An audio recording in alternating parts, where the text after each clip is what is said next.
This video contains spoilers. Today, I'm going to introduce you to my favorite biology course about the nature of animals and their natural predators. A game which you can beat by taking a whole lot of anabolic steroids and beating people with a giant wrench. Or perhaps, if you're feeling really spicy, a metal pipe. A game where you can take so much speed that you feel like the least wealthy Spanish kid in 2076. A game that makes you remember so many little details that it almost makes learning a pi number look fun in comparison. Welcome to System Shock Remake.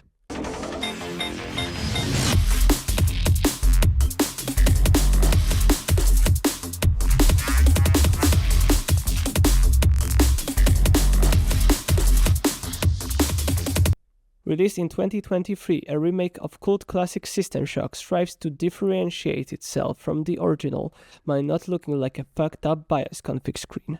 This, perhaps, is for the best, because the OG already ran miles ahead of its FPS adventure brothers in everything but the graphics. Do not let that simple explanation deceive you though. The remake was not only going through development hell, it was also being made completely from ground up. 2 times. Happy to say, it was worth the wait. Maybe System Shock 3 will be restarted only 3 times. Who am I kidding? It's Eric coming out. Let this sad thought take us from this full of unfunny jokes intro to the first section. Part 1. Story. The story is quite simple, so I'll make this quick. You play as a man or woman who has committed the greatest sin of them all, living in New Orleans. For that alone, you're giving a hefty sentence of being sent to a space station. Near the fucking Saturn.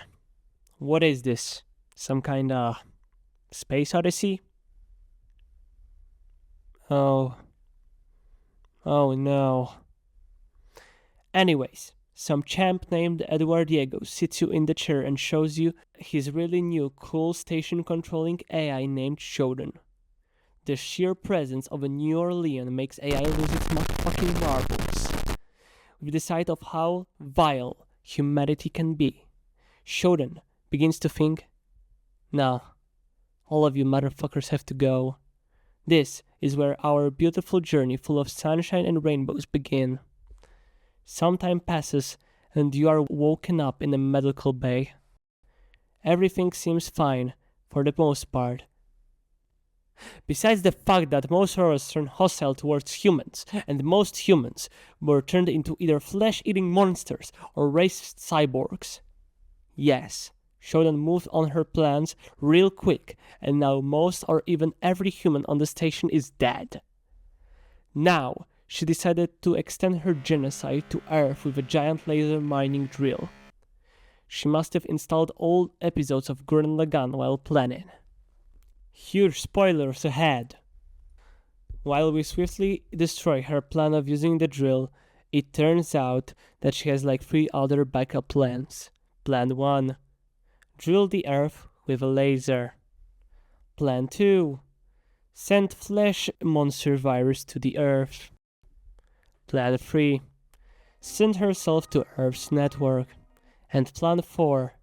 If all other plans fail, make Citadel. All those master plans were, of course, destroyed by our little mischievous hands. We ultimately managed to kill, or seal, Shodan. I don't really know. And we escape, and the credits roll.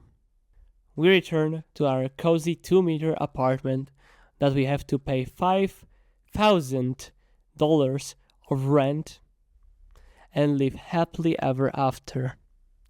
And nothing bad ever happens to us again. Right? Well, of course not, you idiot. If that was the case, the game named System Shock 2 would never have been developed. But before we ever talk about that game, we need to see what makes the story worth going through. Part 2. The gameplay. The gameplay is not at all outdated and some of y'all are smoking crack. The gameplay is really divided into 3 sections. Exploration, puzzles, and combat, which will be talked about in its own section. Let's talk about exploration first, because for many new players it's the most divisive part of the game. The truth is, the game does not hold your hand. On the contrary, it pushes you off the slide on the hot summer day. The game assumes you're listening to every itsy bitsy piece of dialogue and then puts you to the test. It does not give you markers, it does not give you any notifications that you have acquired available information, it does not even give you a quest log. Every single thing required to beat the game you will learn from audio and text logs, or in the worst case scenario, from context clues. Fortunately, you can return to those at any time for a log tab in menu that saves all of them. All of those you'll have to find scattered through 10 levels of Citadel Space Station. That rule also applies to everything else. You start with only metal pipe, which you can beat the game with, but you'll have as much fun doing that as a toddler trying to rebuild a card with a tweezers and a lighter. This might sound hyperbolic, but believe me, the game hides some really good stuff from you, so exploration is the key.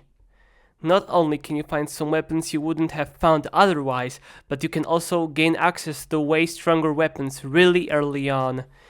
But if that doesn't satisfy you, every level has some secret doors to open. But to open them, you'll have to click on random walls. You know, Dark Souls 1 style.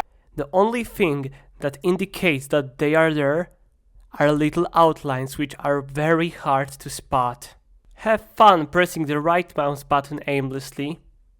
That being said, picking everything is not something you should do. So to all my hoarder fellas out there, you better start scrapping. That scrap can be later sold in a recycling machine for some real cash. Finally, being a dumpster diver pays off for once. Speaking of inventory upgrades, let's talk about suit upgrades. There are 8 different suit functionalities that can be improved through finding them on station. Those can range from a little quality of life for a small bit of energy to a game changer. Seriously, props to people who have beaten the game without Has Suit V2. You truly are God's strongest soldiers. Every single one of these upgrades can be found 1 or more times, which is funny to think about really.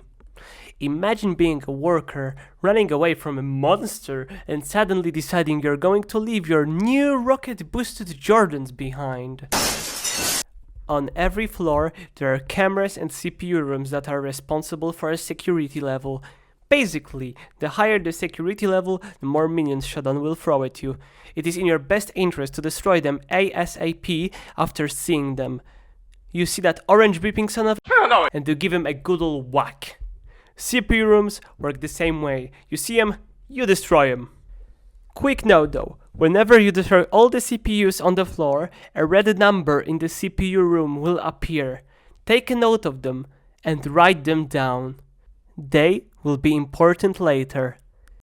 This does bring us to the puzzles, which for the most part are great. The 2 main ones you'll see throughout the game are connecting red lines or energy wires. Those 2 serve more as a time off from fighting, and most of them lead you to discovering very useful items.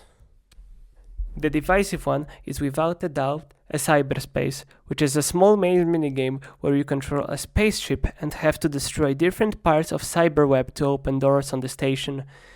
The divisiveness definitely comes from the controls.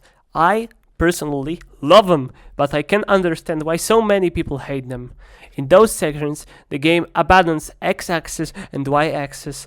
You choose how you are facing things. To add another problem to the mix, the ship feels very floaty and your main weapons have slow projectiles, which makes strafe shooting a very tricky thing to learn. In my opinion, those things make for a very enjoyable learning curve in this minigame, but I see how they can be found annoying, and especially in areas where you want to beat them on your first try. Part 3. The combat. Now the combat and everything built around it is probably the most thought out thing in the entire game. There are 11 ranged weapons, 3 melee weapons, and 4 throwables. All of those make a pretty big arsenal of weapons to kill monsters if you ask me. Melee weapons are very straightforward. At the start, you either use a wrench or a pipe, and it's really the choice of what kind of iron do you want your enemies to taste when you carve their faces in. Saber Rapier is a direct update. He did the same joke about 3 times already. I don't think it's funny anymore. That sadly, like most things in life, comes at a cost. Saber Rapier is like a premium bunk machine, but now it uses your energy, a resource that is very important to us.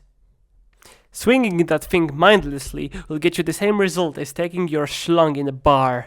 Killed. Really, really fast.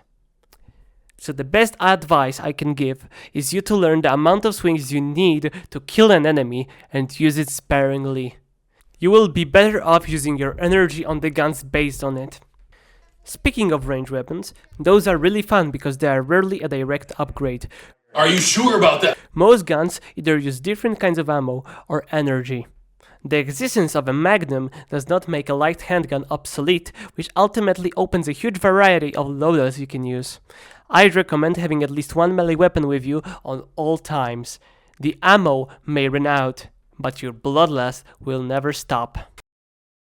In addition to this, every weapon has at least 1 or 2 upgrades which either change its behavior or enhance its overall performance. Those are hidden though, so you better scour for them. Seriously, anything that prolongs your weapon's viability is always worth seeking. I will use my mini pistol, even if it means digging and robbing graves for additional upgrades. It's my baby. Now let's talk about something gym bros might call a little help. Yes, I'm talking about various boosters you get, which include anabolic steroids. There are a couple of these and they can not only enhance your survivability, but actively make a game unfair. Seriously, gym bro, pop a little speed and berserk, get a saber into your hands and watch nothing be able to stand in your way anymore. Also, for the love of God, get a stack of meds. If you run out of med kits, those will be a lifesaver. Last, but certainly not least, we've got our beautiful nades. Those take a little bit of practice, but don't be fooled. They mean some serious business.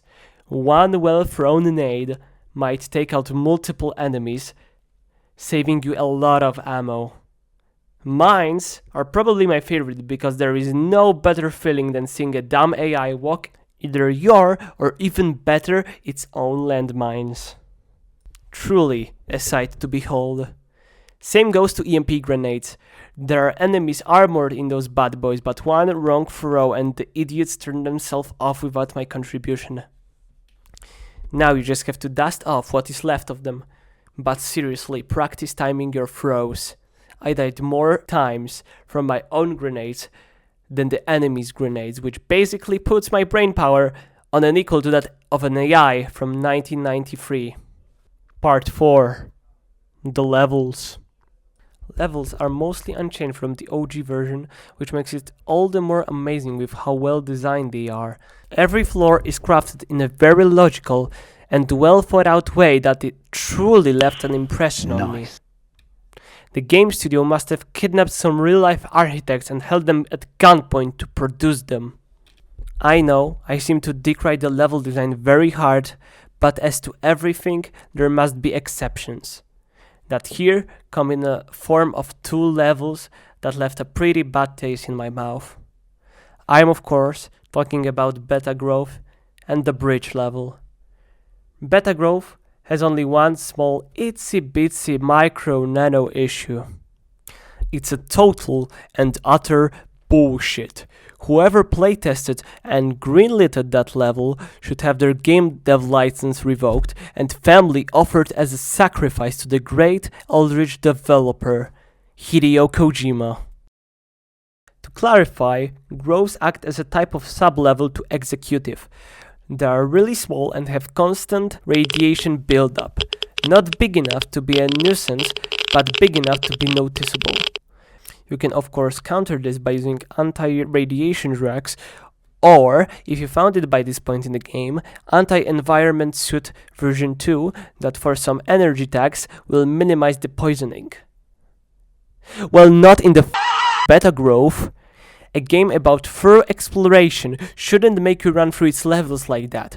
I shouldn't run through levels like Highway Star is chasing me. Good thing it's at least short. You can finish it in its entirety in about 2 minutes. Bridge level has a way simpler problem. It just feels really lackluster compared to the other levels. All you have to do is get override chipsets on north, south, east and west, override the system with the chipsets and then go spank Shodan for being a bad little AI. The level just lacks complexity that all the others had. Even the most basic ones like maintenance opened up later in the game with additional areas. This one just feels unfinished. And I know it's because it's the last level of the game, but I really expected something more than a basic floor with 4 things to find. It is full of the hardest enemies as you would expect from the final challenge of the game, but System Shock is a game that relies on its great balance of exploration and combat. And this level is sadly only good in the combat department.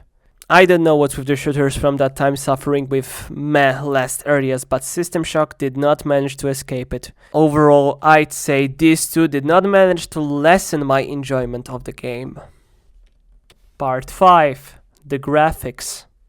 The glazing continues. The game looks very unique compared to other FPS.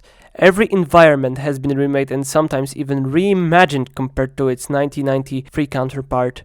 I think this truly shows the amount of love and care that Night Dive poured into the game. Original System Shock, despite still standing as a great game, does not look so good. I know it's a weird way to describe graphics to the old-ass game, but it really felt simple and not entirely connected. The game's graphics really don't hold up. The same can't be said about the remake though. People who are responsible for graphics and audio must be spawns of King Midas because those things are pure gold. The game is heavily stylized into cyberpunk. Every single corner of Citadel Station is filled up to the brim with a mechanical eye candy. The textures in this game are still blocky, but it's all part of the developer's plan to create a very one-of-a-kind aesthetic. The game feels modern yet retro. It looks very nice from all the distances. It's like a way to pay tribute to the original in the very minute way. It's like a pathway for the old System Shock graphics to modern day, but still embracing the limits of the old. In my opinion, the lack of attention on System Shock Remake is the love that was put into remaking this game is ass-blowing. It's a true labor of love to the genre, and as much as I don't like to use that word, an underrated gem.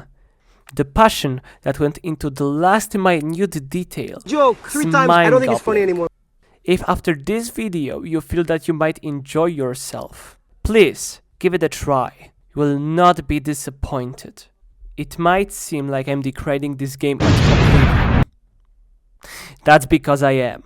In my opinion, it might be just one of the freshest FPS this decade, and it speaks volumes when we are basically talking about a remade game from 1993. From what I've seen, it's on sale every Steam season sale and for around $16 crisp. Overall, I'll give this game 10 berserk hits to the head with a metal pipe out of humanoid mutant. Truly, an experience worth giving someone a brain tumor. Alright, now that I'm done with the review, I'll excuse myself, champs. See ya.